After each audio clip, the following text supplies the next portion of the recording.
بعثت عمومی کا آغاز آپ نے کیا کیا؟ یہ بھی صلح حدیبیہ کے فوراً بعد سن 6 ذی قعدہ صلح حدیبیہ ہے، سن 6 ہی کے آخر میں آپ نے بیرون عرب دعوتی خطوط اور سفیروں کی ترسیل کا آغاز کر دیا۔ سن 6 کے آخر میں تو ذی قعدہ کے بعد ذی الحجہ ایک ہی مہینہ رہ گیا نا، تو اس میں تو صرف نجاشی کی طرف بھیجا گیا، چونکہ وہ جو ایمان لائے تھے نجاشی، حضرت نجاشی جن کا کہ تابعین میں شمار ہے، ان کا انتقال ہو گیا تھا۔ اب جو بھی تھا وہاں بادشاہ وہ عیسائی تھا، اس پہلا خطاب نے اس کو بھیجا۔ پھر یکم محرم سن 7 سے آپ نے جو خطوط اور سفیر بھیجنے شروع کیے، تو نوٹ کرتے جائیے، قیصر روم ہرقلیس ہرقل اعظم دہیہ کلبی رضی اللہ تعالی عنہ بھیجے گئے آپ کا نامہ مبارک لے کر۔ خسرو پرویز اس کی طرف عبداللہ ابن حذافہ سہمی رضی اللہ تعالی عنہ یہ بھیجے گئے خط لے کر۔ مقوقس شاہ مصر، اصل میں شاہ کا لفظ اس کے لیے صحیح نہیں ہے، وہاں ایک مذہبی حکومت تھی عیسائیوں کی،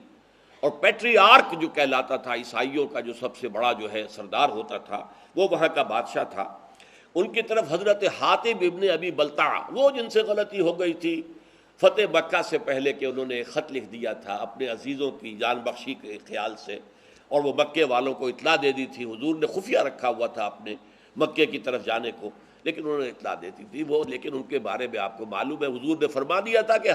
یہ جو حاتب ابن بلتع ہے یہ تو اصل میں صحابی ہے اور بدری ہے، لہذا اس کے اگلے پچھلے سارے گناہ اللہ پہلے معاف کر چکا ہے۔ شاہ عمان کی طرف بھیجے گئے عمرو بن العاص رضی اللہ تعالی عنہ۔ اچھا، اب جو خاص طور پر جہاں سے کہ اب کشمکش شروع ہوئی ہے وہ ہے کہ شام سے متصل جو قبائل تھے عیسائی تھے، تو عرب قبائل یہ عیسائی تھے، کیونکہ رومن امپائر کے تحت رہے تھے، اس کے تحت انہوں نے عیسائیت قبول کر لی تھی۔ وہاں ایک دعوتی وفد بھیجا گیا، چونکہ کوئی ایک بادشاہ نہیں تھا، مختلف قبائل تھے۔ 15 افراد جو ہیں اس میں شہید کر دیے گئے، صرف کعب بن عبیر غفاری بچ کر آئے ہیں وہاں سے، باقی وہ شہید کر دیے گئے۔ اب یہ چونکہ سلطنت روما کے تحت تھے، تو گویا کہ اب جو چھیڑ چھاڑ کا معاملہ شروع ہوا وہ سلطنت روما سے ہوا، اور یہ اس کو میں نے اپنے نوٹس میں لکھا، میں دیکھ رہا تھا کہ آئرنی آف دی فیٹ یہ ہے کہ وہ رومی عیسائی جن کی شکست پر مسلمان بہت دل شکستہ ہوئے تھے، دل گرفتہ ہوئے تھے، جبکہ ایرانیوں نے شکست فاش دی تھی ہرقلیس کو، اور جن کی فتح جب ہوئی ہے یوم بدر کے وقت ہی ہوئی ہے، تو مسلمانوں نے جشن منایا تھا، اس لیے کہ ظاہر بات ہے کہ ایرانی آتش پرست تھے، مشرکوں سے قرب رکھتے تھے، اور یہ عیسائی تھے حضرت عیسیٰ کے ماننے والے، تو مسلمانوں سے قرب رکھتے تھے۔ تو بدقسمتی جس کو میں کہہ رہا ہوں، اگرچہ یہ لفظ ہمیں استعمال نہیں کرنا چاہیے، ہر چیز اللہ تعالیٰ کی حکمت کے تحت ہوتی ہے، البتہ آئرنی آف فیٹ جو ہے وہ لفظ مناسب ہے اس کے لیے کہ پہلا تصادم جو ہوا حضور کا صلی اللہ علیہ وسلم وہ ہرقلیس کے ساتھ ہوا، کہ 15 صحابہ شہید کر دیے ان قبائل نے کہ جو اس کے تابع تھے، اور خاص طور پر رئیس بصرہ شرحبیل بن عمرو غسانی، یہ بھی عرب تھا لیکن یہ بھی عیسائی تھا، باج گزار تھا، یہ بادشاہ کی شکل میں تھا، اور یہ باج گزار تھا رومی جو ایمپرر تھا اس کا۔ اس کی طرف بھیجے گئے تھے ایلچی کی حیثیت سے حارث ابن عمیر رضی اللہ تعالی عنہ، حارث ابن عمیر ازدی، اس نے ان کو بھی شہید کر دیا۔ گویا کہ آپ کے 16 سفیر جو ہیں ان علاقوں میں شہید کر دیے گئے کہ جن علاقوں میں عیسائی آباد تھے، اور نمبر 2 یہ کہ جو ہرقل کے تابع تھے۔ یہ صورتحال ہوئی جس پر کہ پہلا رد عمل حضور کی طرف سے ہوا غزوہ موتا،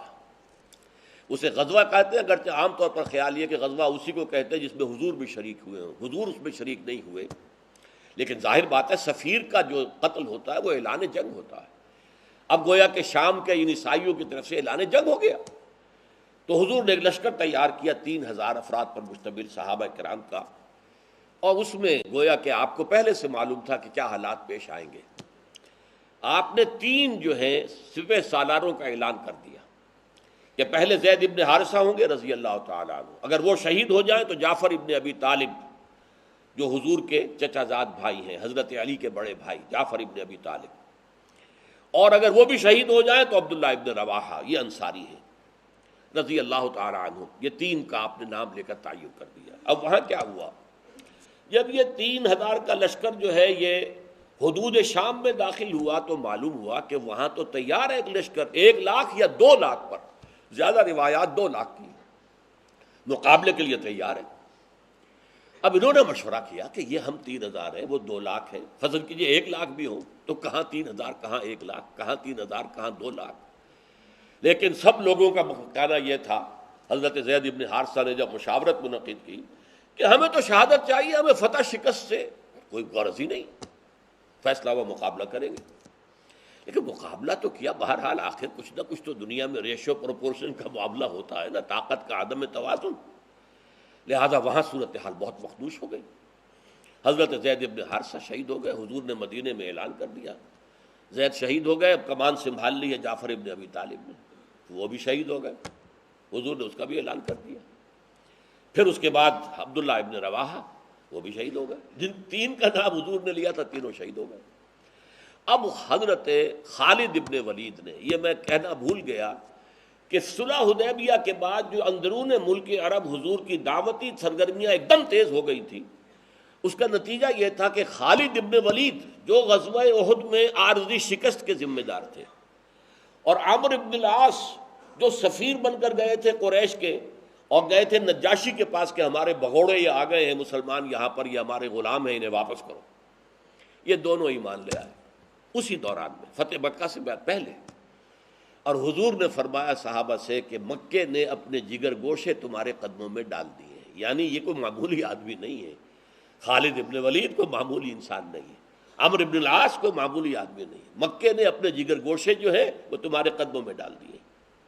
تو حضرت خالد ابن ولید رضی اللہ تعالی عنہ اب میدان میں آئے، انہوں نے خود کمان سنبھالی اور بڑی حکمت عملی سے لشکر کو بچا کر نکال کر لے آئے۔ اس میں صرف یہ ہے کہ 12 مسلمان شہید ہوئے، باقی لشکر بچ کر نکل آیا، یہ بہت بڑی کامیابی تھی۔ لیکن جب یہ لشکر واپس مدینے پہنچا، مدینے والوں نے مٹی پھینکنی شروع کر دی، یہ بھگوڑے ہیں، یہ میدان سے بھاگ کر آئے ہیں۔ حضور نے فرمایا نہیں، یہ بھگوڑے نہیں ہیں، یہ تو آئے ہیں الی فئۃ، یہ اپنی بڑی جماعت کے پاس آئے ہیں تاکہ یہاں سے مزید کمک لے کر پھر جائیں۔ تو اس حوالے سے حضور نے فرمایا کہ نہیں، کو بھگوڑے مت کہو۔ تو یہ غزوہ مؤتہ ہوا، اگرچہ جرم کی سزا تو نہیں دی جا سکی، لیکن یہ بات کہ محمد رسول اللہ کے آدمی 3,000 ہو کر وہ 2,00,000 کے لشکر سے ٹکرا گئے، اس نے ایک بہت رعب قائم کر دیا پورے علاقے پر، ہلا دیا اس پورے علاقے کو کہ یہ طاقت کیسی ہے ان کے اندر۔ منحصر مرنے پہ ہو جس کی امید،